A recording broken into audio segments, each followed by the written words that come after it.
Hello, everybody. I'll just take a moment to share my screen and start the workshop. I'm Jessica Singh. I'll be hosting today's workshop on grant writing. It's Grant Writing 101 specifically for artists and arts organizations, but it sort of applies to everybody.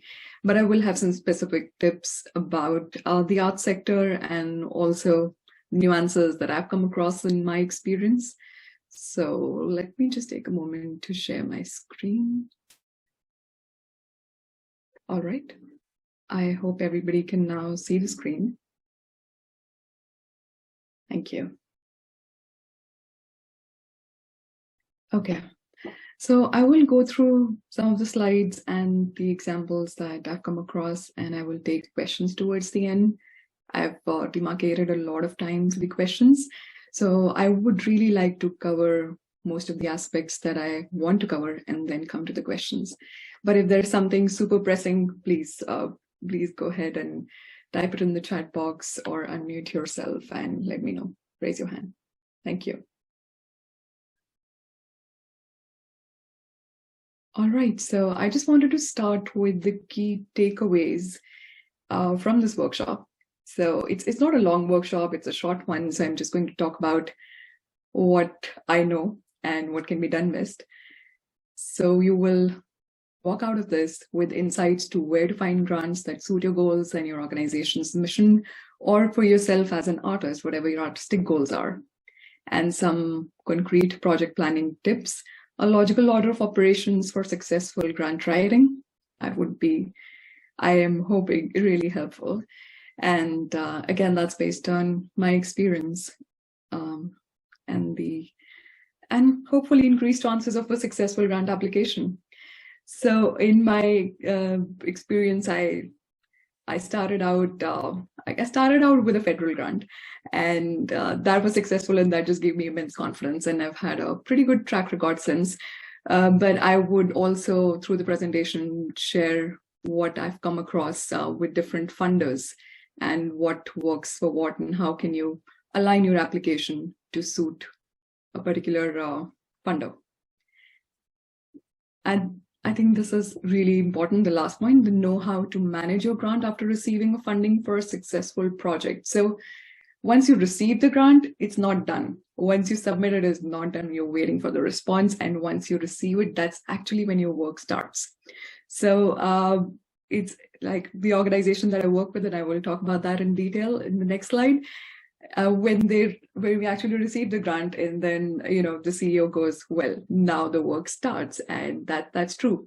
Your organization will have to then implement the project. As an artist, you will have to start the project that you conceived at some point, and you have to be on top of everything. You need to document everything. You need to maintain the budget, stick to the budget, not go too far away. You have to coordinate with the program managers, and then you have to report, because many times a part of your funding will be retained by the funder and will depend on successful completion of the project and the submission of the report. So this is key. I have a separate slide talking about the reporting aspect, but I feel it is often ignored in the quest to just finding the funding. But to maintain that is very important, because that governs your chances of getting a grant again from the same funder.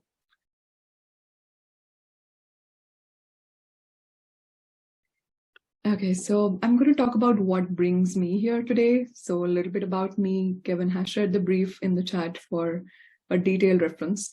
So right now I'm working with the Turgon Center for Arts and Culture. It's an Iranian-Canadian arts and culture organization. Has been around for, I guess, more than 15 years now. I have not been working with them for 15 years. It's been a little more than 3 years. I joined them in the middle of the pandemic, a very, very challenging time.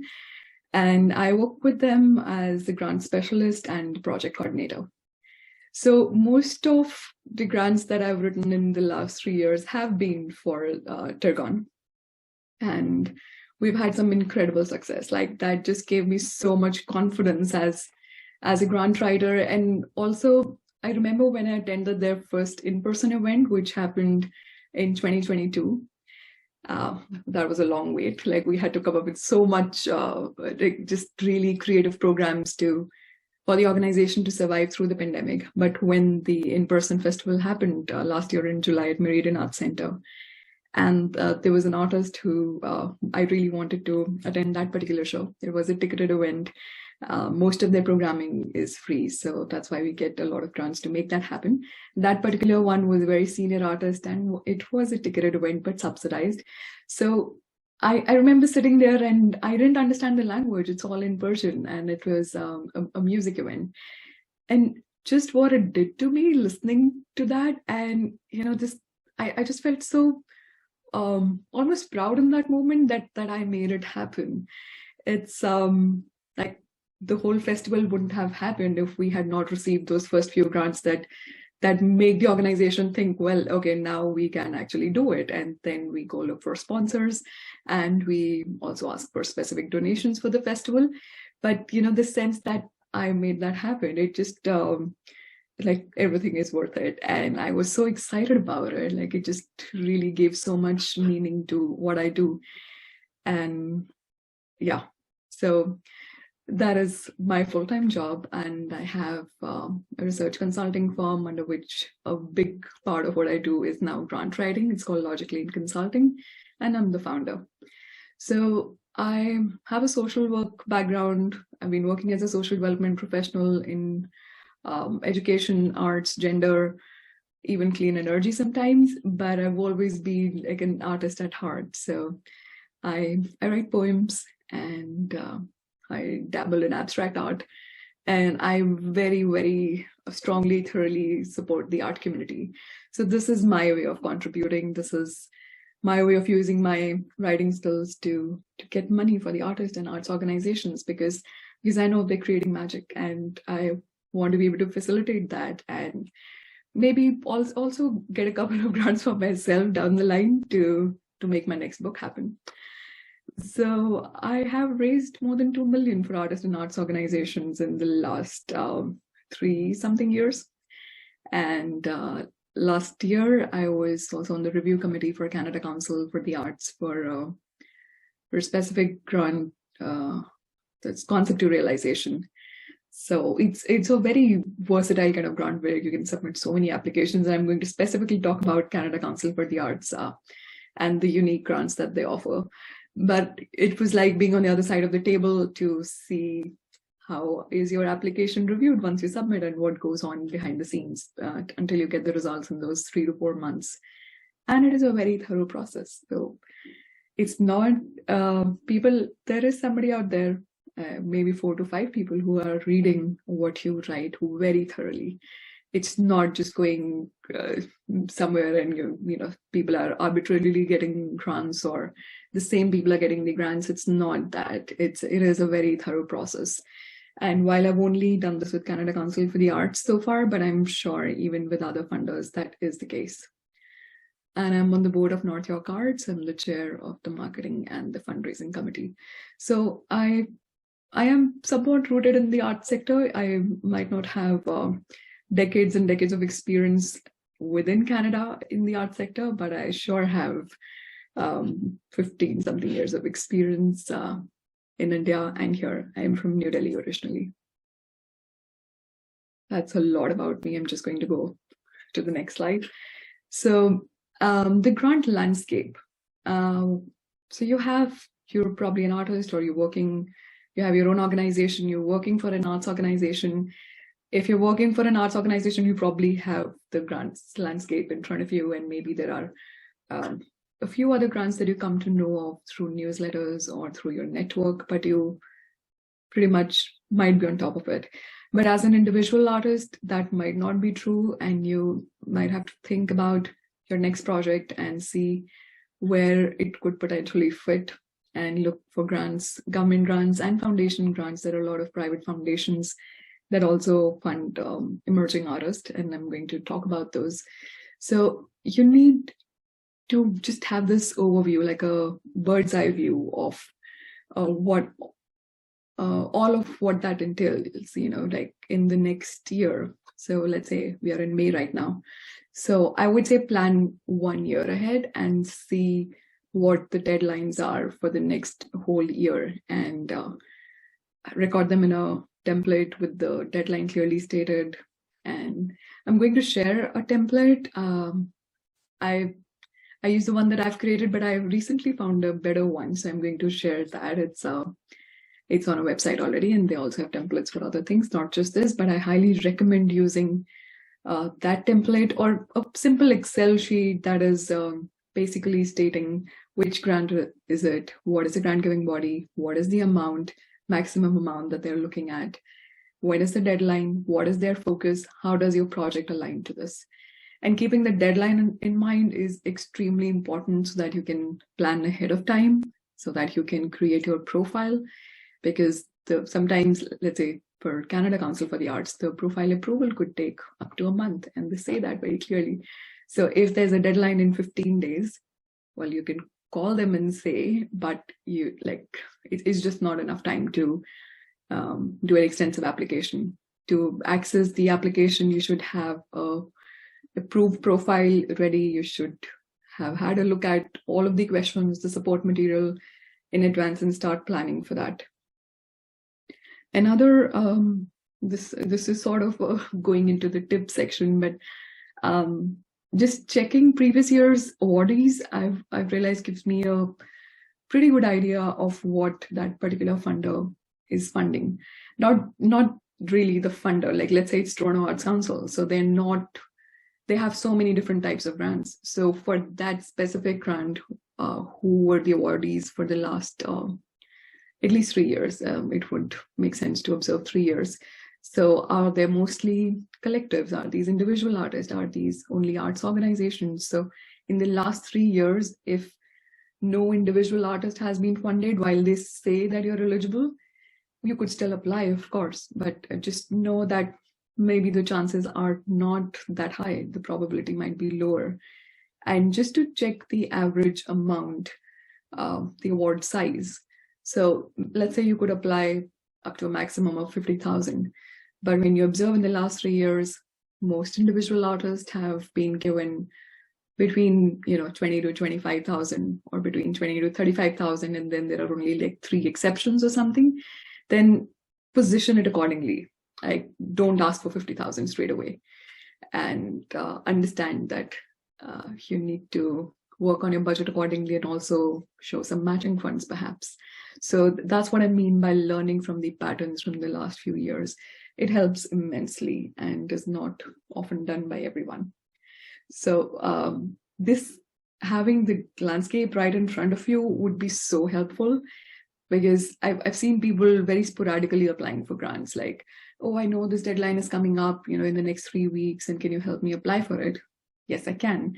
But the probability of just getting that grant is, in any way for government grants, it's honestly not very high, unless you have a pretty good track record with them and your work is solid. Of course, you can get them. I'm not saying you can't, but the probability is not more than 50%. It is definitely between, let's say, 10 to 30%, unless you have a pretty good track record and you know that you do this every year and you're likely to get that, which definitely happens. It does, but it takes some time to reach there and kind of be sure of it that you will get this, and you plan accordingly. And it can change anytime, of course. So you have to be very mindful of that. And that's why planning ahead of time, applying for multiple grants to make your project happen is advisable, and not just relying on one grant. So it's just going to increase the probability of your project actually going through, and you're not getting stuck with half the funds. That's not a great position to be in. Let's say you have been awarded a grant by the funder and you also applied to one other place, and that didn't go through, and that was 50% of the funds. So you would either have to make that contribution by yourself, or just postpone the project and return the funds to the funder that you received, the 50% of your project that you've received. And that's not good. That's really not good. So just having a plan B, applying to multiple grants, is much better. And most funders will also ask for a contingency plan in your application. And it is really good to have have thought of it in advance. Like, what are you going to do if you don't receive that grant or some other grant? Which direction are you going to go in? Is there scope in your project to just like, maybe have lesser participants, or if it's an event, like book a smaller space? Is there scope to reduce the scope like of your project? It's really good to be mindful of that as you start.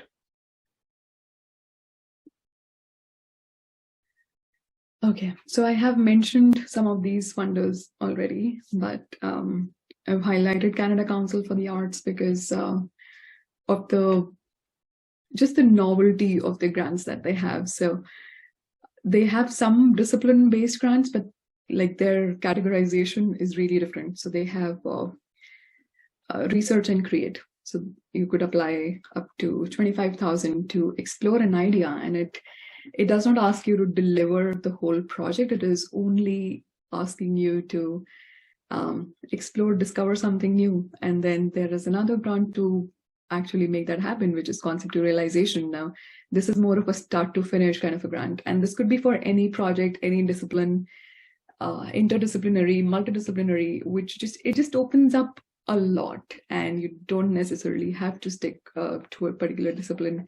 When I was assessing this grant, a lot of them, probably more than 60%, happened to be music, just like creation of music based grants, and then there were a few dance and theater. But if it is interdisciplinary, this is probably a little bit more interest from the review committee panel, because they were very few, and that was their experience in other panels too, not just the one I was a part of. And Canada Council also has grants like sector innovation and development. So if you or your organization is doing something that is likely to benefit the whole art sector in general, it helps to spearhead, take forward something that you have come up with. They encourage that a lot, and they could fund you up to 100,000 to make this happen, and that's incredible. But again, if you look into the past recipients, it doesn't really go up to 100,000, so it's mostly around 50,000. So that's why digging into the past recipients really helps, so that you can position your application correctly. And they also have a lot of strategic funds, which is more dynamic. It keeps changing. For example, during the pandemic, they had introduced Digital Strategy Fund. This was probably there for 2 years or something.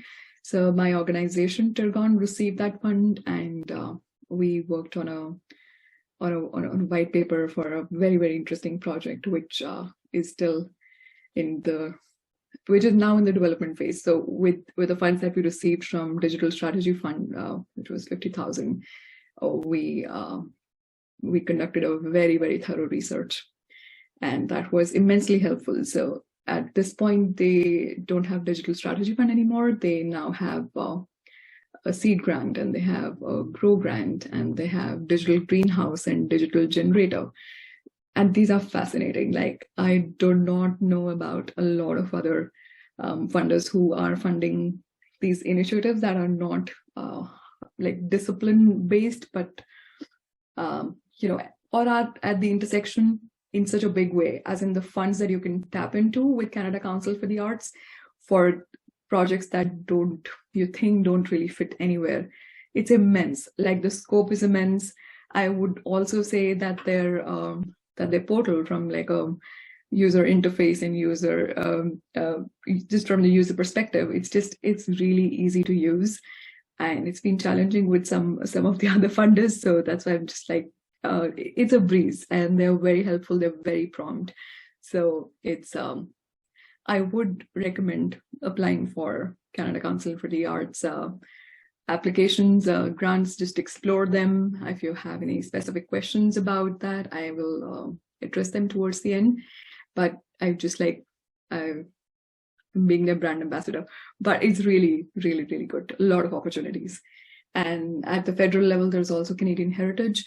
I would say that this is not an exhaustive list at all by any means, but these are just like the biggest ones that would apply to most artists and arts organizations. And Canadian Heritage also introduces, like during and after the pandemic, actually, towards the end, they introduced funds to support artists. And it was, again, a big pool of money that you could tap into. And our organization did a specific, we usually do festivals at Tergon, but we did a one-off event with the support funds from Canadian Heritage. And they have another program, Building Communities Through Arts and Heritage, which supports local artists. So as a festival-based organization, Tergon, pretty much for every festival, applies for these funds to support the local artist. And of course, this helps us immensely. And again, it's very interesting. They don't have discipline-based grants, but they have quite a few that can be explored into. They also have some Canada Cultural Spaces Fund, which like if you want to set up a whole building to do your thing, so you can get a huge capital grant to build something from scratch.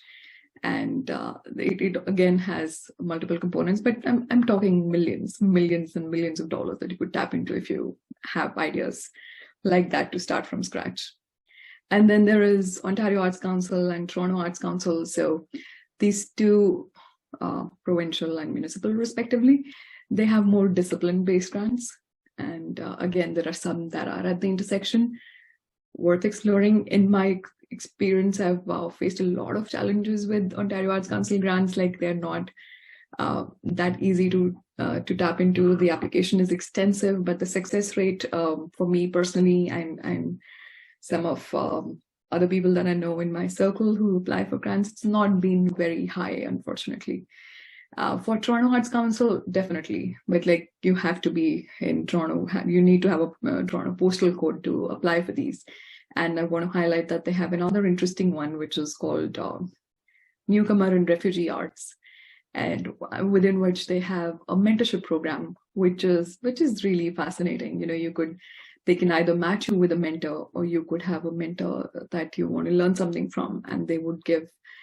You apply for this grant. If it's successful, you get $5,000. The mentor gets $5,000, so that you can get your mentorship from this person and work with them for 1 year, have the work plan ready. And it doesn't even require a specific deliverable, like, okay, so what do you do at the end of 1 year?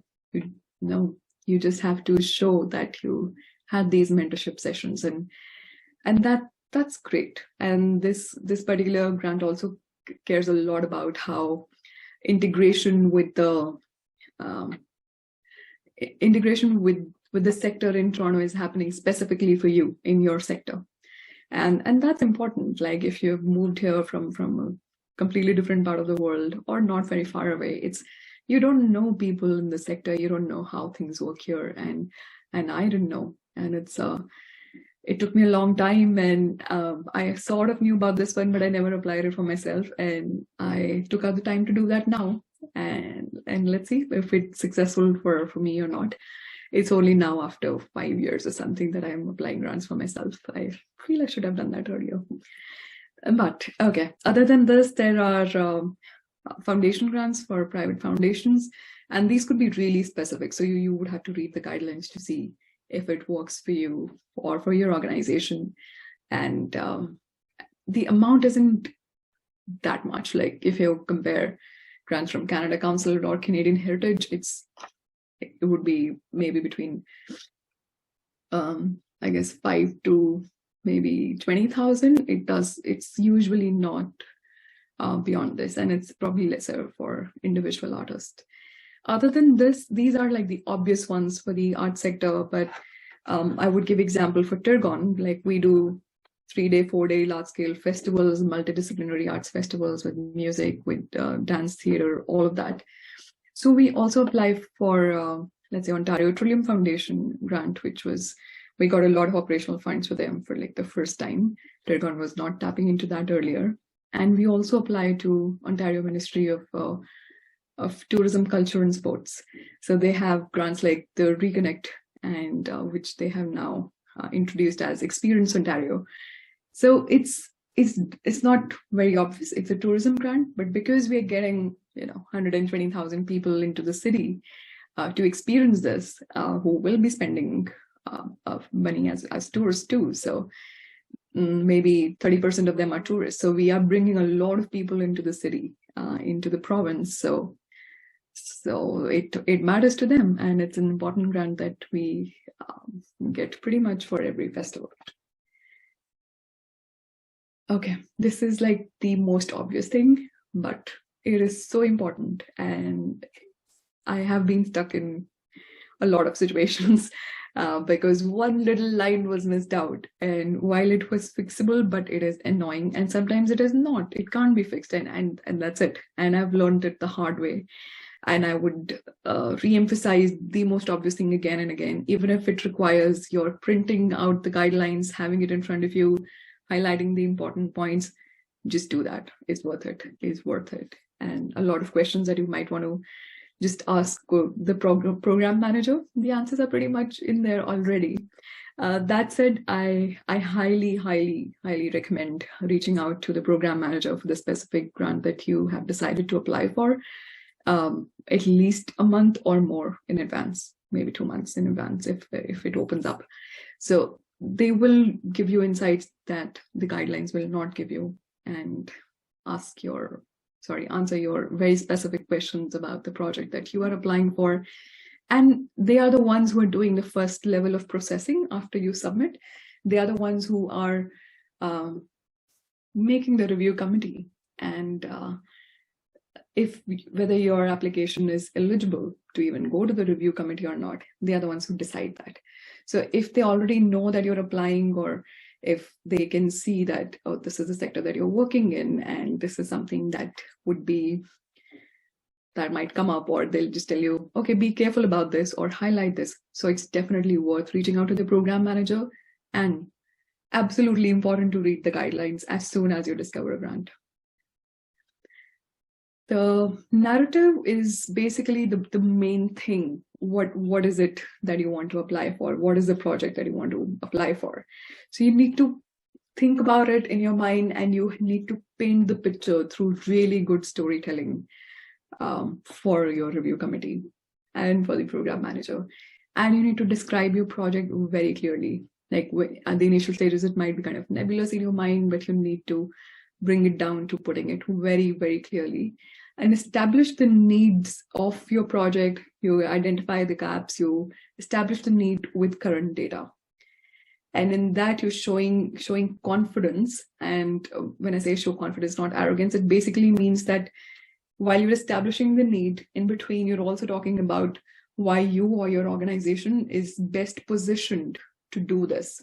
And not like and by arrogance, I mean, it's not that you're going to do it, but you are maybe a couple of years into the sector and you just set up this organization. You don't have a lot of evidence to prove where you are or why you think you are the best, you're best positioned to do this. So the confidence will show when you have the evidence and you collate it with the current data. This could be like census data. This could be research studies that back up what you're trying to say, and that's what shows confidence. And maybe this is new for you, whatever your project is, but you've done similar things in the past and you have evidence to show that. The abstract is, I will talk about it separately too, but it should have a clear title. It should be accurate, very succinct. And it's very important to be consistent throughout. And we are at the narrative slide, so throughout all of the answers within your grant application, but also throughout the whole application, which includes the support material, which includes the budget. Okay. And the project details. So you have to visualize the whole thing happening in front of you in as much detail as possible. And that'll answer all of these questions for you. What, when, where, why, how, and with whom. So are there any partners that you're working with? Are there visual artists, consultants that you're working with? You should just have everything in front of you and then just start taking points. It should make sense, be reasonable, be feasible. And if you have experience in the past, you would know what is reasonable and feasible for you. But you also need to write it down and tell them why you believe this is feasible. So what is the outreach and the dissemination plan is also extremely important.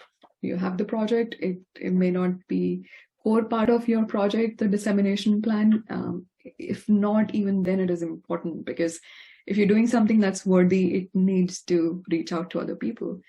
And you should have your staff members, if you are part of an organization, or consultants identified to do the project. If it's not an individual project and you're applying as an artist, that's fine. Even then you could be collaborating with some people, but as an organization, definitely. And you need to often share their profiles when you're writing the application. And your sustainability plan with maybe other funders. Now, once, let's say you get the grant to do the project, and the defined duration of the project for the purposes of that grant could be 9 months, 1 year, maybe 2 years. But what's happening after that? Does your project already have something that would raise revenue? Is it ticket sales? Is it selling a product? And is that revenue sufficient to sustain the project? Or are you able to do any capacity building? Is that part of your plan or not? So that's really important, because the funders don't want something to just last for that, unless it's a festival or a one-time event. But if you have a project that has potential, they want to know how it's going to last beyond those funds that would sustain. Okay, now budget is so important. It's like, I remember when I was on the review committee and we reviewed 101 applications. Gosh, that was quite a bit. Now, after reading all the answers, when we get to the budget section, it's pretty much like doing the whole reading the application again through a different lens with numbers. It's as important as all of your answers. It is really, really important. It should very clearly talk about the focus, scope, activities, timeline, and the stakeholders. Like, it should just be in one glance. You should just know like where what is. So a lot of organizations have their own template, so you would use that. If not, if you're making your own budget template, make sure it is as detailed as possible. Have a summary tab with expenses and revenue balanced, but also add all the details that and show the computation. How did you arrive at a certain number? If you're paying X dollars to a consultant, then show this is how you're calculating the X dollars per hour, how many hours, and for what duration, like how many hours in total. Is it 10 hours a week? For how many weeks? For how many months?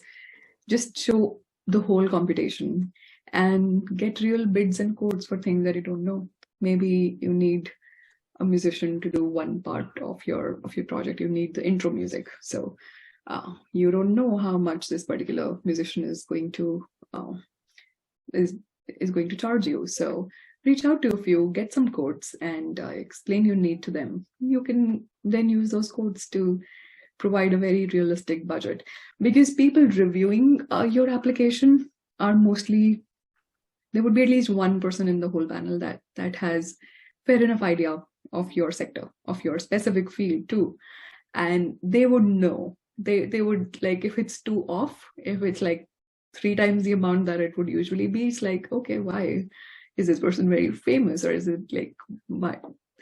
And it does not take a lot of time for something bizarre to stand out in a budget. So be extremely thorough, and it should align with your work plan. So some of the applications will ask for a work plan and the detailed timeline within the answers.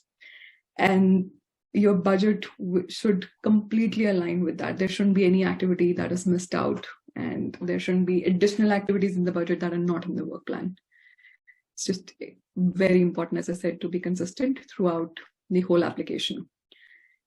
And you're not done yet. There is also support material. There would be some letters of agreement if you're working with partners. If you're not working with any partners, there would be letters of support that you can add to enhance your narrative. It's like an extended narrative space. It's there's somebody vouching for you. So it's like a testimonial. And letters of support with maybe somebody you have worked with in the past is it's valuable. It is very valuable. It shows a lot of trust. And very basic information is often asked, like board members' information, the annual report, recent annual reports, financial reports audited pretty much almost always, and then samples of your work. For samples of your work, I would like to highlight that, again, important to read the guidelines. Some people would, some funders would ask for samples that are from your previous work, and some would ask for a sample for what you are going to work on. They want to see a glimpse of what it might look like. So if they're not asking for anything specifically, and if you can provide both, please provide both. But if they are able to get a glimpse of what it might look like, let's say for the Digital Strategy Fund, we were going to develop, for sector innovation and development with Canada Council for the Arts, we were going to develop the website. So just visualizing how that might look like, or the wireframe, sharing that helped. So it just basically tells the committee that this is how prepared you are to take on this project. And anything that supports whatever you're trying to tell them is valuable. And if they don't have a limitation, it can go as a sample. And you have to be particular about the file name. Sometimes when you submit, it shouldn't be some really long numbers. It shouldn't make sense, or they will tell you how to name the file when you are applying. These are little things, but they add up, and it's just really important to be sure of these things. Now, when I'm going to share this presentation, which Kevin can probably share with people who are interested, this is a link to the templates. It's learngrantwriting.com website, which I felt has good templates. I was going to create one or share mine, but I felt this is better, so this can be shared with you later. This is the template for what I mentioned in the beginning. When you're doing your grant landscape and you're putting your deadlines, the links, the amount that you should be applying for after doing your research of the past awardees, it's that template and a few others that would help you, like writing the letter of support and other things like that. Now, evaluation is something that's not a specific question for every grant, but some of them do. Ontario Petroleum Foundation is extremely particular about the evaluation aspect. So are some other funders. But even if it's not asked, I think it makes a lot of sense to define clear indicators, like what does a successful project look like for you? And it could just be, if it's an individual artist, a small project, it would be your deliverable. Like you wanted to paint the series, and then the series is done, and that is your indicator. It is done. That's your deliverable. But for complex projects, indicators could look different. For a festival, indicator would look different. For one event, it would look different. It would involve how many people attended, how were the ticket sales, etc. And it should. I'm sorry for that. For the typo, it should be evaluation, not evolution.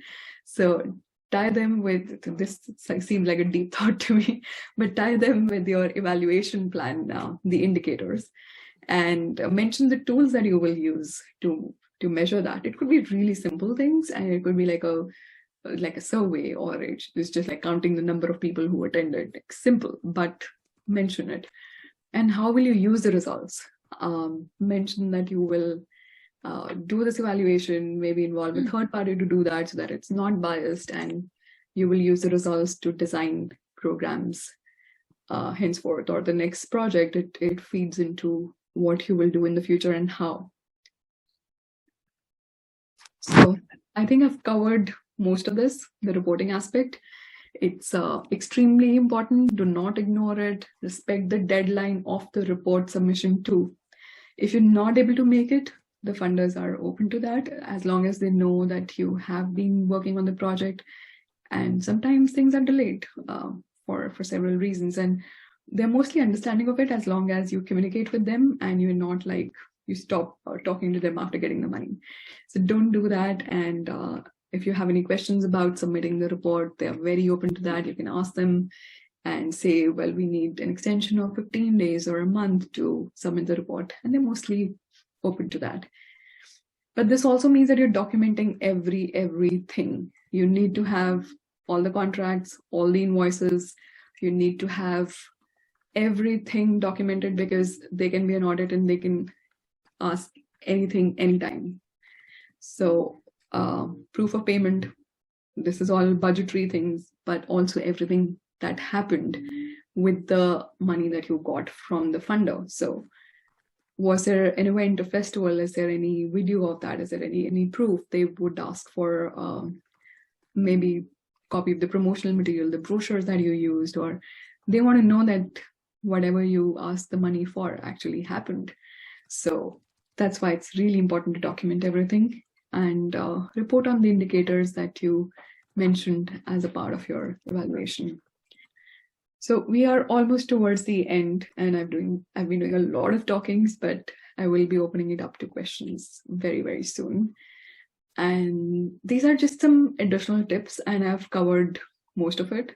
I'll just highlight the ones that did not come up in the last few slides. So persuasive, clear, and compelling language is kind of an obvious one. So it's not an artist statement. It's just very, very clear. This is what I want to do. This is what I need the money for. This is what my organization is thinking of. This is why we can do this. We have done this in the past, and right now we're coming up with this project because this is the gap. This is a real need, backed up by this evidence. Just very, very clear. And it should be close to the word limit. Like if the word limit for an answer is 500 words, don't write 100 words. 350, 400, but not 100 words. And obviously they won't allow you to go beyond. So it shouldn't be that less. And unless it's one of those questions that are not core to the application and you are answering in a few lines, that is okay. But especially the ones that are core to the application, just be close to the word limit. It really helps. And get the whole application reviewed, ideally, I would say by two people, like a layperson who is not from your sector at all. Is that person able to understand your project and what you're trying to communicate to the funders? And maybe someone who's sort of an expert, if you happen to know one, ask them to review once you're done. Because it just gives a different perspective, or they might highlight what is not becoming clear, what might be clear in your mind, but is just not coming across. And it can happen. One review is like essential, but if you can get it reviewed by more than one person, great. And plan ahead of time so that you have time to do all of this. And communication with the program manager I've highlighted immensely already. There are some supports available with certain organizations in terms of accessibility, so you can always check with the organization. There is also a budget allocated for accessibility.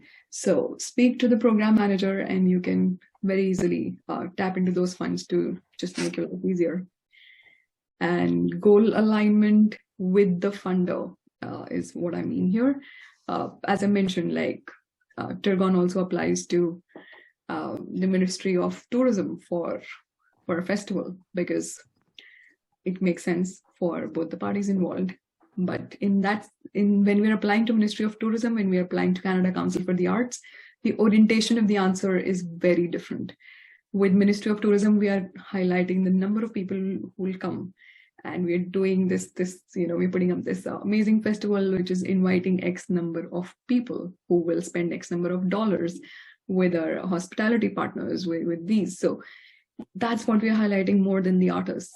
With Canadian Heritage, we're highlighting local artists. With Canada Council for the Arts, we are highlighting how it helps the artists, how it helps the art sector. So that's what I mean by the goal alignment, and very crucial to keep in mind.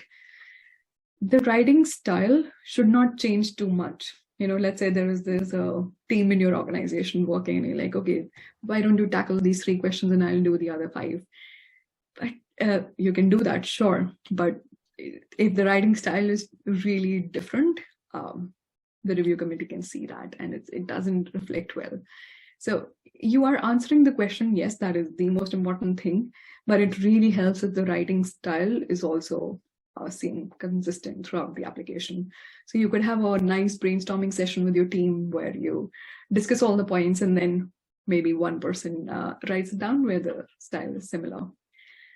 For the abstract, I mentioned I'll talk about this later. So of course it should be clear and succinct. But I advise writing it towards the end rather than at the beginning, because by then you would have a fair enough idea of what your whole project looks like. Like your visualization process is much better by the end of it.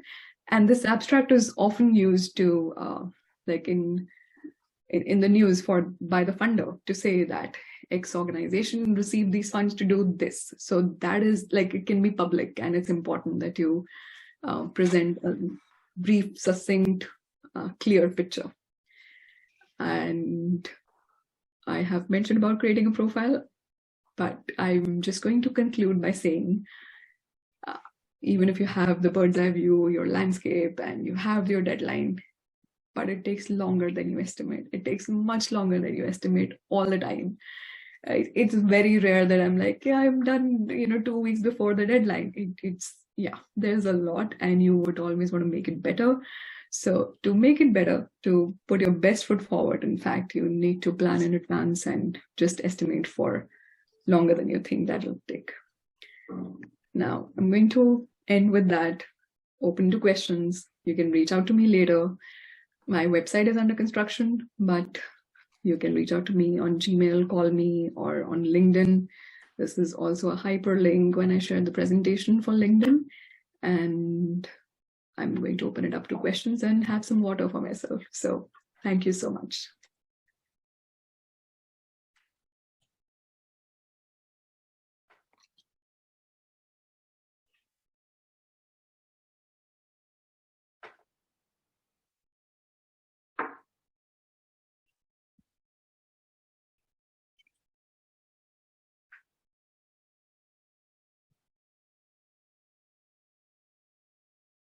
I have a question. Yes, Kevin. You mentioned about diversifying like the funding streams. Could you explain what is an advantage to actually not just thinking beyond like Arts Council funding, and what are some of the possibilities of how we can diversify as artists or arts organization, where the funding comes from for our projects? Sure.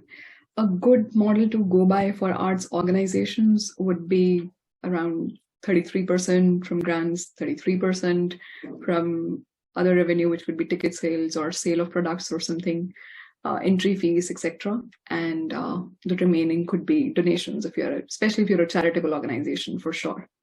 As an individual artist, it would look very different, and a lot of it could just be from the grant. So it's important to be mindful of that when you're applying, and that's why for projects that individual artists are looking for, they should apply to multiple grants so that it's possible. And I would also suggest overestimating some of the budget and planning your project in a way so that there is you can reduce the scope if you don't get, like, even if they're not asking for the contingency plan, think of the contingency plan for yourself.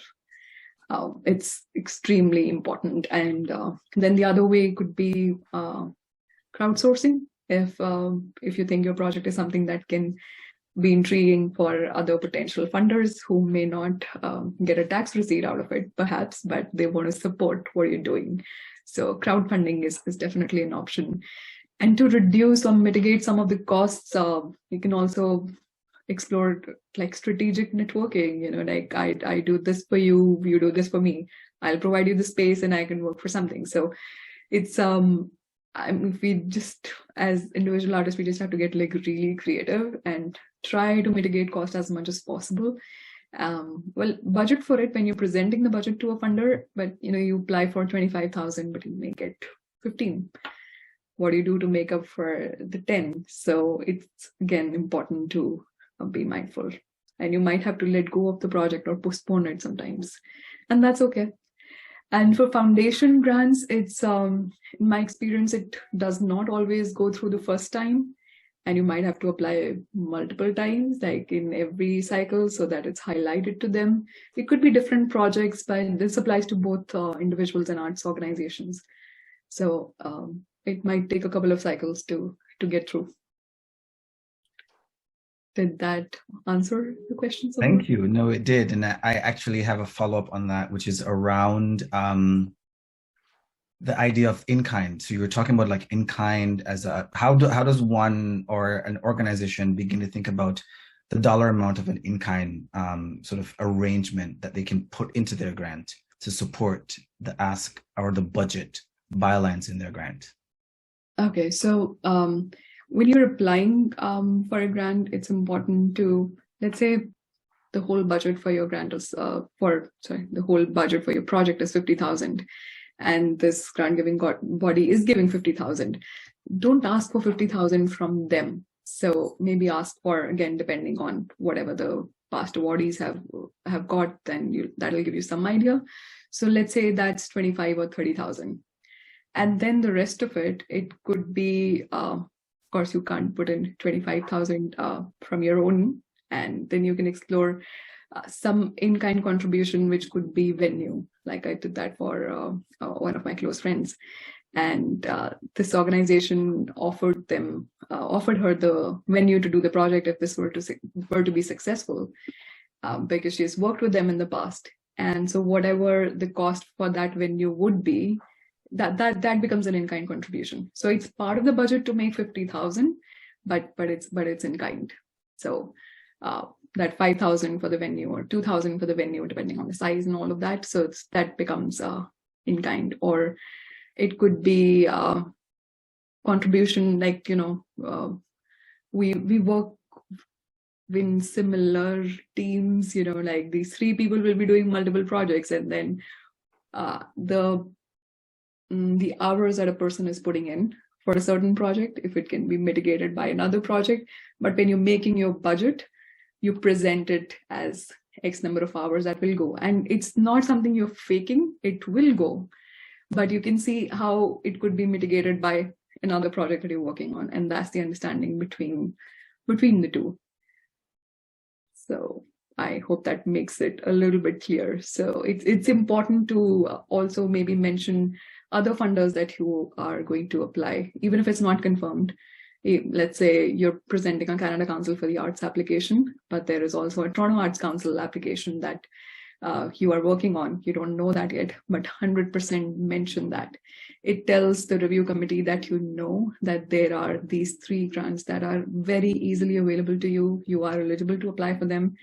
If you don't mention them, they'll be like, well, why are you asking us for all the money? There is this other thing that you're applying for. So even if you have to extend your budget, you can do your project in 30,000, put 40,000, add that 10,000 from Canada Council, whether you get it or not, but it tells the funder that you're aware of it. And you might just get it, like apply for it.